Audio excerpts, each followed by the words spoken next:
പെരുന്നാൾ പ്രമാണിച്ചുള്ള നനച്ചുളിപ്പണിയിലാണ് കേട്ടോ. ഹാളും റൂമും കിച്ചണൊക്കെ നമ്മൾ ഓരോ ദിവസം വെച്ചിട്ട് ചെയ്തിട്ടുണ്ടായിരുന്നു. ശരിക്കും പറഞ്ഞാൽ വീഡിയോ എടുക്കാൻ നിന്ന് കഴിഞ്ഞാൽ വീഡിയോ എടുത്താൽ മാത്രമേ നടക്കുള്ളൂ, പണി നടക്കൂല കേട്ടോ. എന്നാലും ഇന്ന് വടക്കേരിയും കൂടെ ക്ലീൻ ചെയ്യാമെന്ന് വിചാരിച്ചു. മക്കളൊക്കെ പറഞ്ഞയച്ച് ഫുഡൊക്കെ റെഡിയാക്കിയതിന് ശേഷം വേഗം ക്ലീനിങ് പരിപാടിയൊക്കെ നടന്നു കേട്ടോ. ഒരുപാട് കുപ്പിയും പാട്ടൊന്നും ഒഴിവാക്കാണ്ടായിരുന്നില്ല, ഇടയ്ക്കൊക്കെ ഞാനിങ്ങനെ ഒഴിവാക്കണോണ്ട് കേട്ടോ. പിന്നെ ഈ മൺചട്ടിയും പാത്രങ്ങൾ ഒരുപാടുണ്ട്. ഇത് എന്തിനാ ചോദിച്ചാൽ എനിക്കറിയില്ല, ഇതൊക്കെ ഉമ്മാൻ്റെ ആണ് കേട്ടോ. ഉപയോഗിക്കാതെ വെച്ചിട്ടുള്ളതാണ്. എനിക്ക് ശരിക്കും പറഞ്ഞാൽ ഉപയോഗിക്കാതെ ഇങ്ങനെ വെക്കണ ഇഷ്ടമില്ല കേട്ടോ.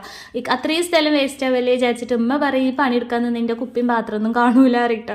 പിന്നെ ഒരുപാട് വേസ്റ്റ് ഉണ്ടായിരുന്നത് നമ്മുടെ ഈ വറകൊക്കെ വെക്കൂല അവിടെയെന്ന് കേട്ടോ. ഒരുപാട് പൊടിയും കാര്യങ്ങളും ഉണ്ടായിരുന്നു. കാരണം ഇടക്കിടക്ക് നമ്മൾ വറകും ചകിരിയൊക്കെ കൊണ്ടുവന്ന് വെക്കുന്നതുകൊണ്ട് തന്നെ ഒരുപാട് പൊടി ഉണ്ടായിരുന്നു കേട്ടോ.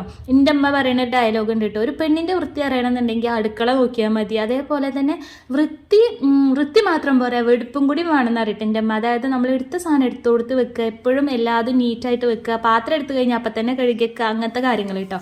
പിന്നെ ഞാൻ എല്ലായിടും ഒന്ന് സോപ്പൊക്കെ ഇട്ട് കഴുകി വെള്ളമൊക്കെ അടിച്ച് നല്ലതുപോലെ കഴുകിയിട്ട് പിന്നെ ഒക്കെ ഒന്ന് തുടച്ചെടുത്തു കേട്ടോ. പിന്നെ ഫ്രിഡ്ജ് നമ്മൾ തലേ ദിവസം ക്ലീൻ ചെയ്യണമെന്ന് വിചാരിച്ചു, പക്ഷേ അതിനുള്ള ടൈം അങ്ങോട്ട് കിട്ടിയില്ല കേട്ടോ. അപ്പോൾ ഇന്ന് ശരിയാക്കാമെന്ന് വിചാരിച്ചു. പിന്നെ ഒരുപാട് അങ്ങോട്ട് വലിച്ചു വാരി ക്ലീൻ ചെയ്യാനൊന്നും ഉണ്ടായിരുന്നില്ല, കാരണം ഈ ഒരു ഷീറ്റ് ഉള്ളതുകൊണ്ട് കേട്ടോ. അത് ഞാൻ മീഷോന്ന് വാങ്ങിച്ചതാണ്, അടിപൊളിയാണ് കേട്ടോ. കാരണം ഫ്രിഡ്ജിൽ ഒന്നും ആവില്ല. നമുക്ക് ഈ ഷീറ്റിലായി കഴിഞ്ഞാലും നമുക്കത് വാഷ് ചെയ്തിട്ട് പിന്നെയും യൂസ് ചെയ്യാൻ പറ്റും കേട്ടോ. കിഡിലാണ്, സൂപ്പറാണ് കേട്ടോ. പിന്നെ 2:45 ആയപ്പോൾ നല്ല വിശപ്പുണ്ടായിരുന്നു.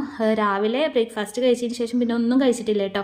അങ്ങനെ വേഗം ഫുഡൊക്കെ കഴിച്ചു. പിന്നെ നമ്മൾ കിച്ചണിലൊക്കെ കുറച്ച് പാത്രങ്ങളും അളക്കുകളൊക്കെ വാങ്ങിക്കണം എന്നുണ്ടായിരുന്നു, പക്ഷെ അത് കിട്ടിയിട്ടില്ല. കിട്ടിയതിന് ശേഷം ഒന്നും കൂടി ക്ലീൻ ചെയ്യണം കേട്ടോ. പിന്നെ ഒരു കുളിയൊക്കെ കഴിഞ്ഞു ചായ ഉണ്ടാക്കി കുടിച്ചപ്പോൾ എന്തൊരു ആശ്വാസം എന്നറിയോ.